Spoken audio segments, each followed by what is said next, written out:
ધોરણ 8 પ્રકરણ નંબર 10 ઘાતા અને ઘાતાંક સ્વાધ્યાય 10.1 નો પ્રશ્ન નંબર 4 કિંમત શોધો. તો 8 ની -1 ઘાત ગુણ્યા 5 ની 3 ઘાત છેદમાં 2 ની -4 ઘાત. તો આમાં શું થાય, કોઈ પણની આમ હોય a ની -1 ઘાત તો શું થશે 1/a ની 1 ઘાત, અને બીજું 1/a ની -1 ઘાત હોય તો શું થઈ જાય a ની +1 ઘાત. આ ફોર્મ્યુલા આપણે વાપરવાનો. તો આ જો 8 ની -1 ઘાત તો શું થઈ જશે 1/8 થઈ જશે ગુણ્યા 5 ની 3 ઘાત એમના 2 ની કેવી ઘાત છે -4 ઘાત, તો એ શું થઈ જશે ઉપર વહી જાય એટલે શું થઈ જશે, આને પણ આપણે હિંમત લખી દીધી પેલા 2 ની 4 ઘાત.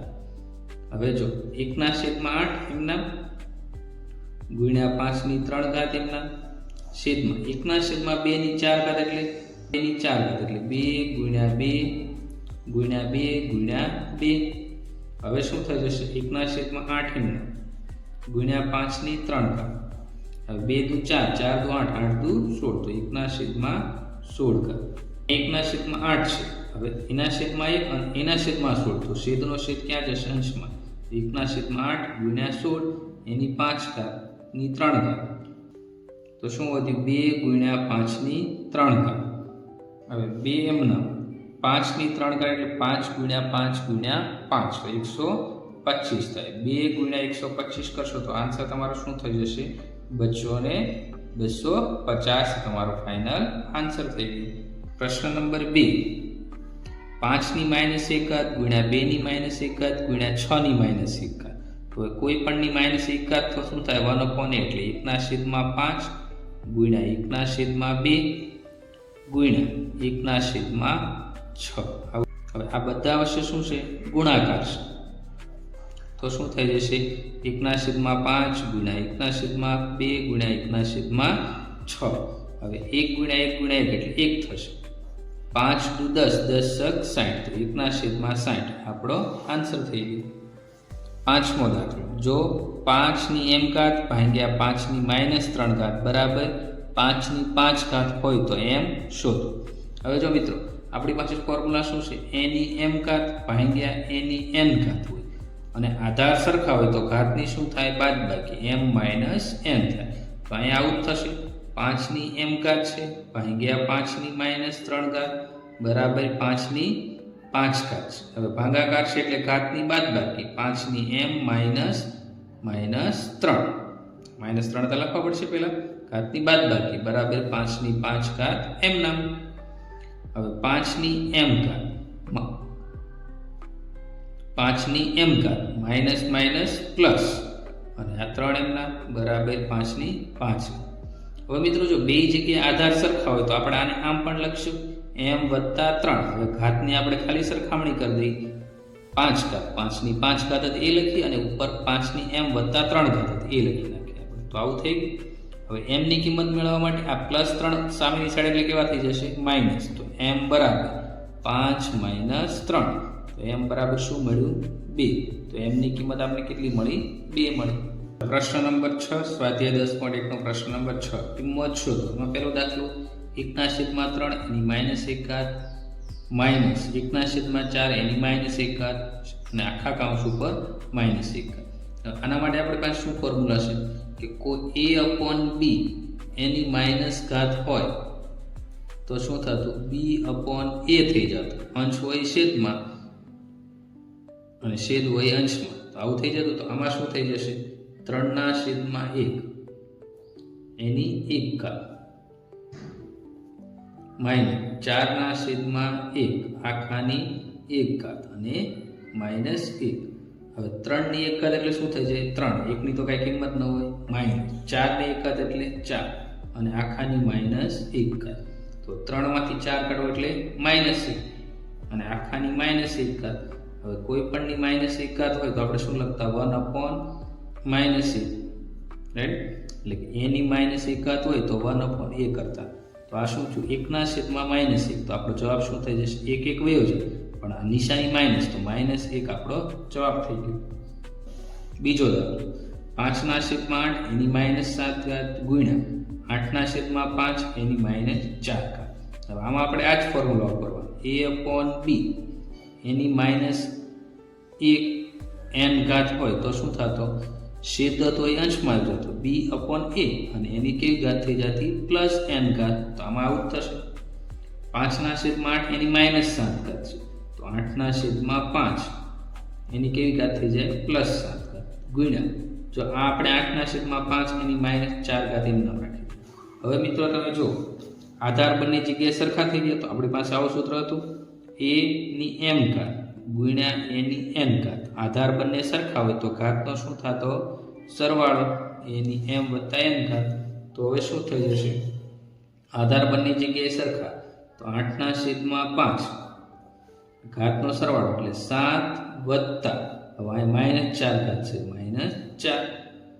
હવે 8/5 એમના 7 વત્તે ઓછા એટલે -4. તો શું થઈ જશે,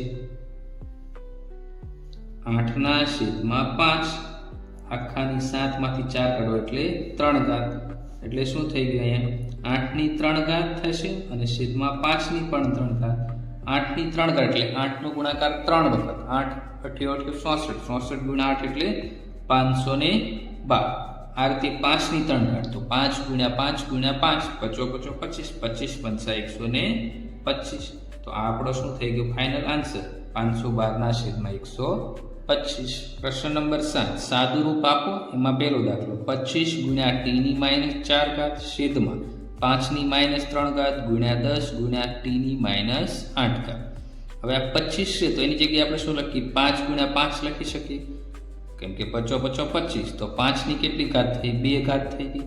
તો આની જગ્યાએ શું લખી શકું, 5 ની 2 ઘાત ગુણ્યા t ની માઇનસ 4 ઘાત છેદમાં 5 ની માઇનસ 3 ઘાત ગુણ્યા, હવે આ 10 છે તો 10 ની જગ્યાએ આપણે લખી શકીએ 5 ગુણ્યા 2, કેમ કે 5 નું 10 જ થાય. તો 10 ની જગ્યાએ 5 ગુણ્યા 2. હવે બંનેની કેટલી ઘાત કહેવાય, 1 ઘાત. તો 5 ની 1 ઘાત અને 2 ની 1 ઘાત ગુણ્યા t ની માઇનસ 8 ઘાત. બરાબર મિત્રો.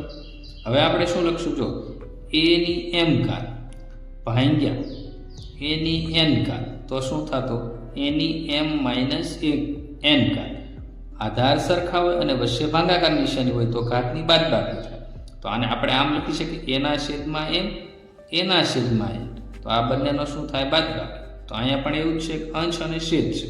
તો પહેલા શું લખશું, 5 ની 2 ઘાત ભાગ્યા જો અહીંયા 5 ની માઇનસ 3 ઘાત. તો બંનેના આધાર સરખા તો ઘાતની બાદબાકી -3 ઘાત. બીજું જો અહીંયા 5 ની 1 ઘાત છે તો હજી એક -1 થશે ગુણ્યા t ની -4 ઘાત અને નીચે શું છે t ની -8 ઘાત. તો -8 ઘાત, કેમ કે ભાગાકાર હોય તો ઘાતની શું થાય બાદબાકી, અને છેદમાં હવે શું વધશે, જો આ 5 આવી ગયા તો 2 ની 1 ઘાત એટલું વધ્યું. હવે આપણે અહીંયા આગળ લખશું કે 5 ની 2 ઘાત માઇનસ પ્લસ એટલે +3 અને આ -1 એમના ગુણ્યા t ની -4 ઘાત માઇનસ પ્લસ એટલે +8 ઘાત અને આખાના છેદમાં શું થયું 2 ની 1 ઘાત.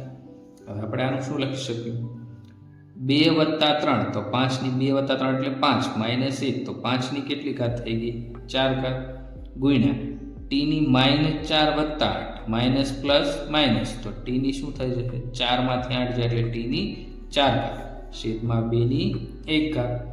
હવે 5 ની 4 ઘાત એટલે શું થાય 5 ગુણ્યા 5 ગુણ્યા 5 ગુણ્યા 5 ગુણ્યા t ની 4 ઘાત છેદમાં 2.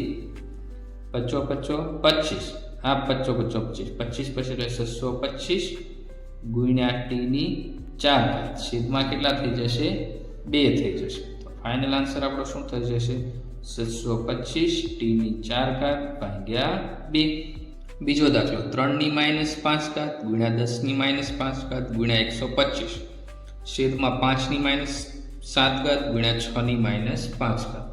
હવે મિત્રો આ 3 ની -5 ઘાત એમ લખી શકીએ ગુણ્યા 10 ની જગ્યાએ હું આવું લખી શકું 2 ગુણ્યા 5, કેમ કે 2 પંચા 10 થાય અને આખાની -5 ઘાત એમના ગુણ્યા હવે 125, તો એના અવયવ પાડો તો શું થાય 5 ગુણ્યા 5 ગુણ્યા 5, 55 ગુણ્યા 5 એટલે 125. તો આની જગ્યાએ આપણે 5 ની 3 ઘાત થઈ જાય, તો 125 ની જગ્યાએ આપણે 5 ની 3 ઘાત લખીએ છેદમાં 5 ની -7 ઘાત એમના ગુણ્યા હવે 6 ની જગ્યાએ હું શું લખી શકું 3 ગુણ્યા 2 લખી શકું કેમ 3 દુ 6 થાય અને એની -5 ઘાત હવે શું થશે 3 ની -5 ઘાત એમના ગુણ્યા હવે જો 2 ગુણ્યા 5 આખા કૌંસ પર -5 ઘાત તો આવું થયું m ગુણ્યા n એની y ઘાત હોય તો m ની પણ y ઘાત થાય અને n ની પણ શું થાય y ઘાત તો અહીંયા શું થશે 2 ની પણ -5 ઘાત ગુણ્યા 5 ની પણ -5 ઘાત ગુણ્યા 5 ની 3 ઘાત એમના છેદમાં હવે 5 ની -7 ઘાત ગુણ્યા હવે જો અહીંયા શું થશે 3 ની પણ 3 ગુણ્યા 2 આખા કૌંસ પર -5 ઘાત તો 3 ની પણ -5 ઘાત થશે ગુણ્યા 2 ની પણ -5 ઘાત થશે હવે મિત્રો જો સરખું ઉડી જાય અહીંયા 3 ની -5 ઘાત અહીંયા 3 ની -5 ઘાત ઉડી ગયું 2 ની -5 ઘાત 2 ની -5 ઘાત ઉડી ગયું બરાબર મિત્રો હવે શું વધ્યું અહીંયા 5 ની -5 ઘાત ગુણ્યા 5 ની 3 ઘાત હવે જો 5 ની -7 ઘાત છે તો એ શું થઈ જશે આવું હોય 1/b ની -n ઘાત તો શું થઈ જાય b ઉપર વહી જાય અને એની ઘાત કેવી થઈ જાય પ્લસ થઈ જાય તો અહીંયા શું થઈ જશે 5 ની -7 ઘાત ની કેવી થઈ જશે +7 ઘાત થઈ જશે જો બધાના આધાર સરખા છે તો આવું હોય a ની n ઘાત વત્તા a ની m ઘાત વત્તા a ની p ઘાત તો બધાનો શું થાય સરવાળો n વત્તા m વત્તા p ઘાતનો સરવાળો થાય તો 5 ની -5 ઘાત વત્તા 3 ઘાત વત્તા 7 ઘાત તો હવે શું થઈ જશે 5 ની -5 એમ નામ રાખશું 3 વત્તા 7 એટલે કેટલા થઈ ગયા 10 -5 વત્તા 10 માઇનસ પ્લસ માઇનસ તો 5 ની 5 ઘાત એ આપણો શું થઈ ગયો આન્સર થઈ ગયો